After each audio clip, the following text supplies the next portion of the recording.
രാഷ്ട്രീയത്തിൽ നിങ്ങൾ ഒരുപാട് മലക്കം മറിച്ചിലുകൾ കണ്ടിട്ടില്ലേ? എന്നാൽ ഇപ്പോൾ കേരള രാഷ്ട്രീയത്തിൽ സംഭവിച്ചുകൊണ്ടിരിക്കുന്ന ഒരു കാര്യം കണ്ടാൽ ചിരി വരും.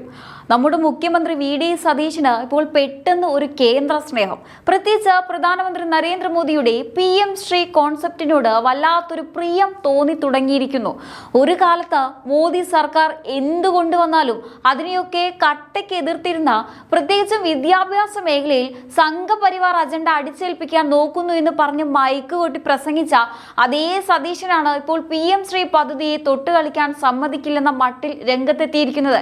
ഇതിനെയാണ് നമ്മൾ സാധാരണ ഭാഷയിൽ പണമില്ലാതാകുമ്പോൾ ഉണ്ടാകുന്ന ബോധോദയം എന്ന് പറയുന്നത്. കേന്ദ്രത്തോടുള്ള സ്നേഹം കൊണ്ടൊന്നുമല്ല ഈ മാറ്റം. കേരളത്തിലെ വിദ്യാഭ്യാസ മേഖല മുന്നോട്ട് കൊണ്ടുപോകാൻ ഒരു ചില്ലി കാശ് പോലും കയ്യിലില്ലാത്തത് കൊണ്ടാണ് ഖജനാവ് കാലിയായപ്പോൾ എവിടെ നിന്നെങ്കിലും 4 പൈസ കിട്ടാൻ വേണ്ടി മോദി സർക്കാരിന്റെ പദ്ധതികൾ തന്നെ ഇപ്പോൾ അമൃതായി തോന്നിയത്. ഈ ഒരു അടിയന്തര ഘട്ടത്തിൽ വി.ഡി. സതീശന്റെ ഈ ഇരട്ടത്താപ്പിനെ കുറിച്ച് നമുക്ക് വിശദമായി ഒന്ന് പരിശോധിക്കാം. ആദ്യം തന്നെ എന്താണ് ഈ PM ശ്രീ എന്ന് നമുക്കൊന്ന് ലളിതമായി നോക്കാം. പ്രധാനമന്ത്രി നരേന്ദ്രമോദി രാജ്യത്തെ വിദ്യാഭ്യാസ മേഖലയെ അന്താരാഷ്ട്ര നിലവാരത്തിലേക്ക് ഉയർത്തുക എന്ന ലക്ഷ്യത്തോടെയാണ് PM schools four rising India അഥവാ PM ശ്രീ പദ്ധതി കൊണ്ടുവന്നത്. രാജ്യത്താകെ 14,000 സ്കൂളുകളെ അത്യാധുനിക സൗകര്യങ്ങളോടെ വികസിപ്പിക്കാനാണ് ഈ പദ്ധതിയിലൂടെ കേന്ദ്ര സർക്കാർ ലക്ഷ്യമിടുന്നത്. ഇതിനായി കേന്ദ്രം മാറ്റിവെച്ചിരിക്കുന്നത് ചെറിയ തുകയൊന്നുമല്ല, 27,000 കോടി രൂപയാണ്. ഈ തുക ഉപയോഗിച്ച് സ്കൂളുകളിൽ സ്മാർട്ട് ക്ലാസ് റൂമുകൾ, ആധുനിക ലാബുകൾ, കായിക സൗകര്യങ്ങൾ, മികച്ച കരിക്കുലം എന്നിവയെല്ലാം ഉറപ്പാക്കും. വിദ്യാർത്ഥികളുടെ ഭാവിക്ക് വേണ്ടി ഇത്രയും മികച്ചൊരു ദീർഘവീക്ഷണമുള്ള പദ്ധതി കൊണ്ടുവന്നതിന് പ്രധാനമന്ത്രിയെ അഭിനന്ദിച്ചേ മതിയാവും. ഇതിൽ കേരളത്തിന് മാത്രം ലഭിക്കാൻ പോകുന്നത് 11,000 കോടി രൂപയാണ്. അതായത് കേരളത്തിലെ പൊതുവിദ്യാഭ്യാസ മേഖലയെ ലോകോത്തര നിലവാരത്തിലേക്ക് മാറ്റാൻ കേന്ദ്രം നൽകുന്ന വമ്പൻ ഓഫർ. ഏതൊരു സാധാരണക്കാരനും സന്തോഷം നൽകുന്ന വാർത്തയാണിത്. കാരണം കുട്ടികൾക്ക് മികച്ച വിദ്യാഭ്യാസം കിട്ടുന്നത് ആർക്കാണ് ഇഷ്ടപ്പെടാത്തത്? എന്നാൽ നമ്മുടെ കേരളത്തിലെ രാഷ്ട്രീയക്കാർക്ക് ഇതാദ്യം കണ്ടപ്പോൾ അത്ര പിടിച്ചില്ല. ഇനി നമുക്ക് നമ്മുടെ കഥാനായകൻ വി.ഡി. സതീശൻ സാറിലേക്ക് വരാം. ഈ പദ്ധതി കേന്ദ്രം പ്രഖ്യാപിച്ച സമയത്ത് അദ്ദേഹം തിരഞ്ഞെടുപ്പ് വേദികളിലും വാർത്താ സമ്മേളനങ്ങളിലും കാച്ചിയ പ്രസംഗങ്ങൾ ഇപ്പോഴും ജനങ്ങളുടെ മനസ്സിലുണ്ട്.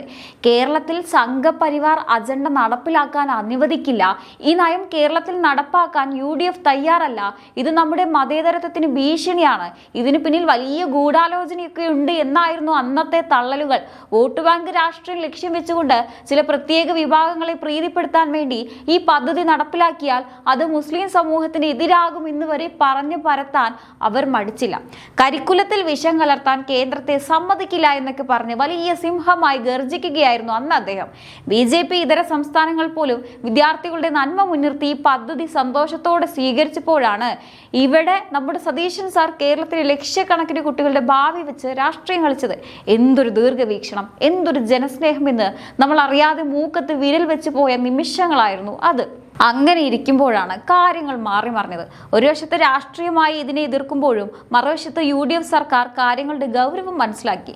കേന്ദ്രത്തിൽ നിന്ന് കിട്ടുന്ന കോടികൾ കളഞ്ഞാലുള്ള കഞ്ഞികൂടി മുട്ടുമെന്ന് കൃത്യമായി അറിയാവുന്നത് കൊണ്ട് അന്നത്തെ LDF സർക്കാർ കേന്ദ്രവുമായി ഈ ധാരണാപത്രത്തിൽ ഒപ്പുവെച്ചിരുന്നു. ഇത് കണ്ടപ്പോൾ അന്ന് സതീശൻ സാർ വീണ്ടും ചാടി വീണു. മന്ത്രിസഭാംഗങ്ങളെ പോലും ഇരുട്ടിൽ നിർത്തിയാണ് ഒപ്പുവെച്ചത്. ഇതിൽ നിന്ന് പിന്മാറണമെന്ന് പറഞ്ഞ് കേന്ദ്രത്തിന് കത്തയക്കാൻ വരെ ആവശ്യപ്പെട്ടു.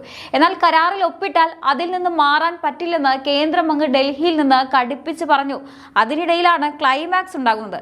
കേരളത്തിലെ ഖജനാവ് അമ്പയെ കാലിയായി. KSRTCക്ക് ശമ്പളമില്ല, ക്ഷേമ പെൻഷൻ കൊടുക്കാൻ പൈസയില്ല, വികസന പ്രവർത്തനങ്ങളെല്ലാം സ്തംഭിച്ചു.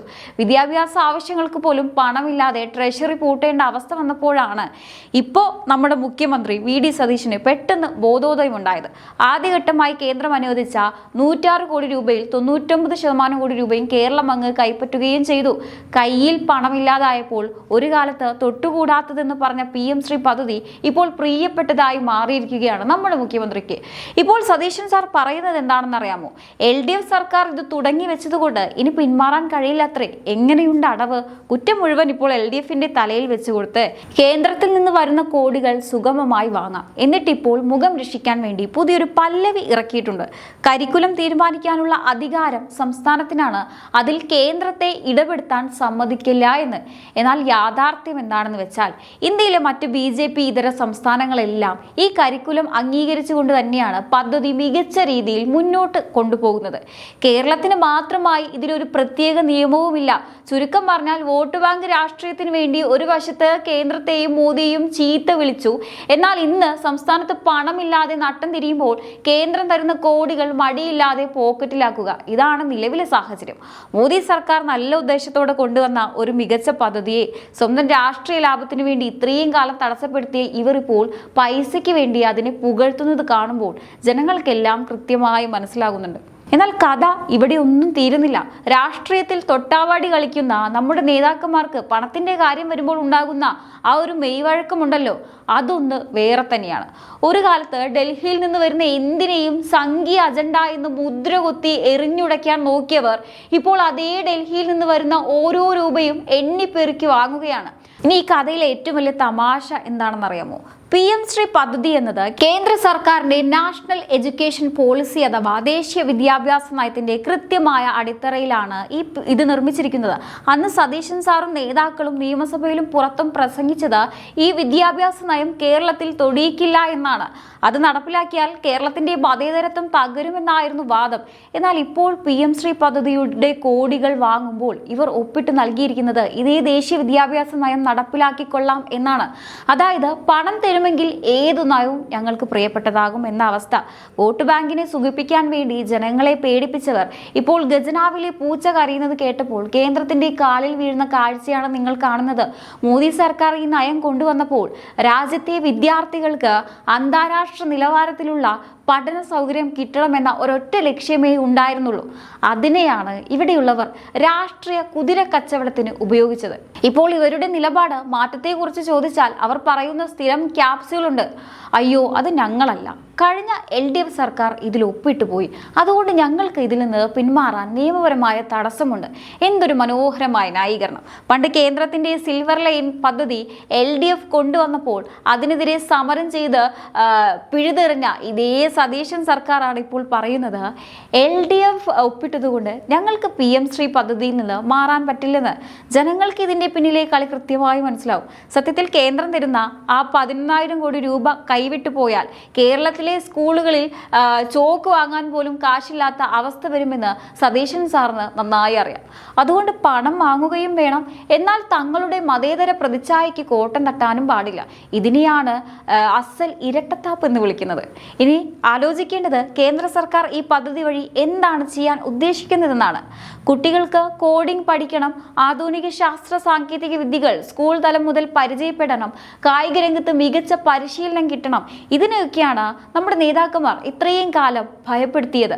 ഉത്തർപ്രദേശും ഗുജറാത്തും മധ്യപ്രദേശും ഒക്കെ ഈ പദ്ധതി വഴി തങ്ങളുടെ സ്കൂളുകളെ സ്വർഗതുല്യമാക്കുമ്പോൾ കേരളത്തിലെ കുട്ടികൾ മാത്രം രാഷ്ട്രീയക്കാരുടെ പിടിവാശി കാരണം പഴയ ബെഞ്ചിലും ഡെസ്കിലും ഇരുന്ന് പഠിക്കണമായിരുന്നു. അവസാനം സാമ്പത്തിക പ്രതിസന്ധി മൂലം ശ്വാസം മുട്ടിയപ്പോഴാണ് ഇവർക്ക് മോദി സർക്കാരിന്റെ വികസന രാഷ്ട്രീയത്തിന്റെ വില മനസ്സിലായത്.